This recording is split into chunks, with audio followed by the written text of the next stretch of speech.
The next topic we have to discuss in terms of reaction mechanisms and energy diagrams is catalysts. A catalyst is a substance that speeds up a chemical reaction without being consumed during the reaction. A catalyst is able to speed up a reaction by lowering the activation energy for a chemical process. Sometimes a reaction occurs too quickly and it needs to be controlled. An inhibitor is a substance that slows down a chemical reaction. A homogeneous catalyst is one that has the same phase as the reactants, while a heterogeneous catalyst is in a different phase than the reactants. The term enzyme simply refers to a biological catalyst. Nearly every reaction that occurs in living cells is enzyme catalyzed. Uses for catalysts include the catalytic converter in a car. This device is responsible for converting the carbon monoxide and nitrogen dioxide in the car's exhaust to less harmful products, CO2 and N2. Many chemicals we depend on for everyday living could not be created efficiently without the help of a catalyst. For example, the efficient production of ammonia requires a catalyst. So does the petroleum cracking process, which produces the majority of the fuel that society demands. And as I mentioned before, all the reactions that occur continuously in every living cell are sped up by the presence of an enzyme. Let's look at an example of how a catalyst works. Once again, a catalyst speeds up a reaction by providing an alternate reaction mechanism. This alternate route from reactants to products requires less activation energy. If less activation energy is required, then more of the reactants will have the necessary energy required in order to form products. Consider the decomposition of formic acid into water and carbon monoxide. The reaction is endothermic, since the enthalpy value is positive. The uncatalyzed reaction is a one-step mechanism. What has to happen in this reaction? The bond between carbon and hydrogen has to break. The bond between carbon and the OH group also has to break. And a bond between hydrogen and the OH group must form. Thus, the activated complex would look something like this. The bond between carbon and hydrogen must break, so draw a slash through that. Same with the bond between carbon and OH. The bond between hydrogen and OH must form, so draw an X on that bond. Okay, so what would this energy diagram look like? Pause the video and try to draw this on your own. Use the information given here in the example. You are given the potential energy of the reactants, the energy required to form the activated complex, and the enthalpy for the reaction. You can do this. Pause the video. When you think you have it, press play to check your work.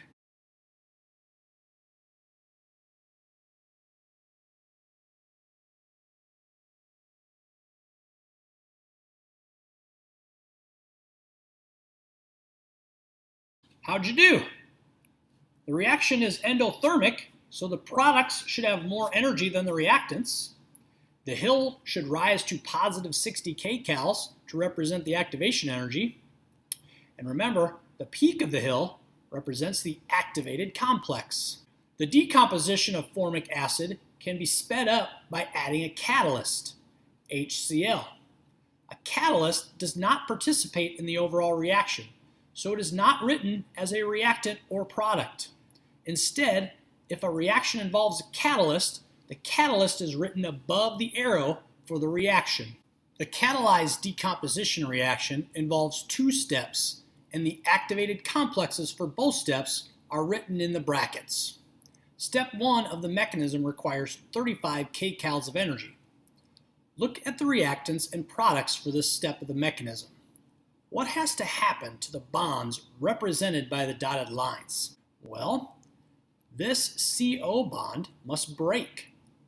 This will result in the formation of COH, one of the products. The bond between O and H must form. This will eventually lead to the formation of water because the bond between hydrogen and chlorine has to break in order to form the Cl- as a product. Step 2 requires 25 kcals of energy. What has to happen to the bonds represented with the dotted lines in this activated complex in order to form products? Well, the bond between carbon and hydrogen has to break in order to form CO. And the bond between H and Cl must form in order to form HCl. Now, step 1 and step 2 must add together to form the overall reaction. Notice that CO is a product of step 1 and a reactant in step 2. Therefore, COH will cancel. The same is true for Cl-. It is a product of step 1 and a reactant in step 2. It will also cancel. COH and Cl- are intermediates in the reaction mechanism. Any substance that is produced in one step and consumed in a subsequent step is referred to as an intermediate. HCl is a catalyst. Notice HCl is a reactant in step 1 and a product in step 2. That means HCl is not consumed by the reaction. Any substance that is a reactant in one step and is produced in a subsequent step is, by definition, a catalyst. All right, let's draw the reaction coordinate for the catalyzed reaction on the same axes as the uncatalyzed reaction. The reactants will still start with 0 kcals of energy. Now, since this is a two-step mechanism, the energy diagram will have two humps. The activated complex in step 1 has an energy of 35 kcals, so the first hump must go up to 35. The second activated complex has an energy of 25 kcals, so the second hump occurs at 25 kcals. The products still have 10 kcals of energy. Here are the activated complex for steps 1 and 2. Now let's label this catalyzed reaction diagram. The activation energy forward always relates to the highest hill or hump in the diagram. Step 1 has the highest hill, so the activation energy forward is 35 kcals. 35 kcals minus 0 kcals. Notice that delta H for both the catalyzed and uncatalyzed reaction is positive 10 kcals. A catalyst does not affect the enthalpy of the reaction. A catalyst simply lowers the activation energy. The activation energy for the uncatalyzed reaction is 60 kcals. However, the activation energy for the catalyzed reaction is only 35 kcals.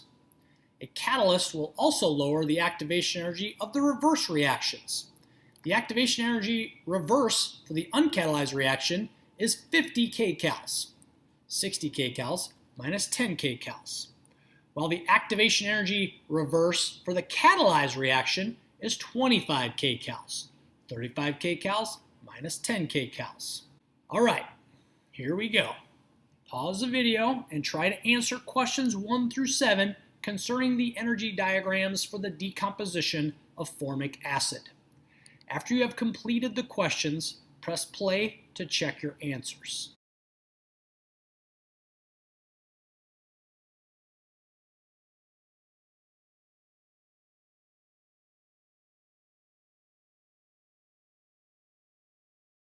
What is happening at the activated complex in the uncatalyzed reaction?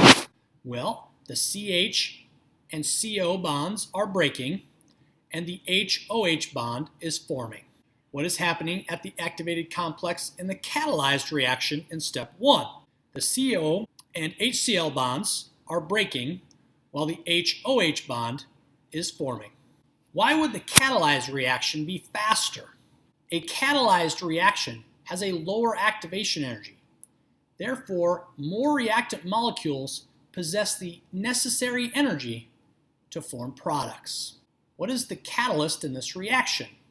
The substance written above the arrow, HCl. Is it homogeneous or heterogeneous? The reactant formic acid is aqueous. HCl is also aqueous. So this is a homogeneous catalyst. What would happen if sulfuric acid was used instead of HCl?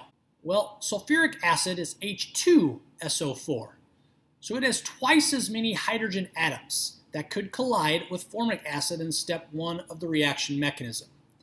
The rate of the reaction would increase even more because of this.